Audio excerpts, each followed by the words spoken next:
जो भाजपमध्ये जाईल तो स्वच्छ होऊन बाहेर येईल. रवींद्र वायकरांना मिळालेल्या क्लीन चिटवर विजय वडेट्टीवारांनी टीका केली आहे. भाजप वॉशिंग मशीन आणि कमळ छाप हे पावडरचं नाव आहे असं विजय वडेट्टीवार यांनी म्हटलेलं आहे. तर वायकरांना क्लीन चिट मिळाल्याचं नवल वाटत नाही असं नाना पटोले यांनी म्हटलेलं आहे. पंतप्रधान मोदी भ्रष्ट नेत्यांचे सरदार आहेत अशा शब्दात पटोलेंनी टीका केलेली आहे.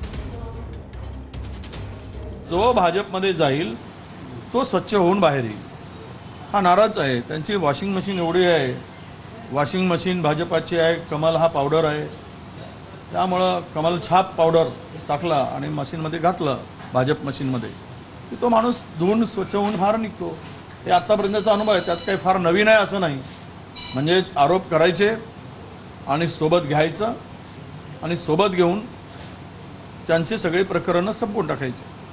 वायकरांनी ज्यावेळेस ते लोकसभेचे उमेदवार झाले त्यावेळेसच त्यांनी या प्रश्नाचं उत्तर दिलेलं आहे. यामुळे मला असं वाटतं की मोदी सरकारच्या बद्दल त्या ईडी आणि सीबीआयच्या माध्यमातून त्या कार्यकर्त्यांच्या माध्यमातून ते राजकारण कसं करतात, त्यांच्याकडे गेलं की वॉशिंग मशीनमध्ये धुतलं जाते, हे आपण अनेक चित्र पाहिलेले आहे. त्याच्यामुळे मला आता ही चर्चा फार काही महत्त्वाची आहे असं मला वाटत नाही. कारण एखादी घटना झाली तर आपण मान्य करू.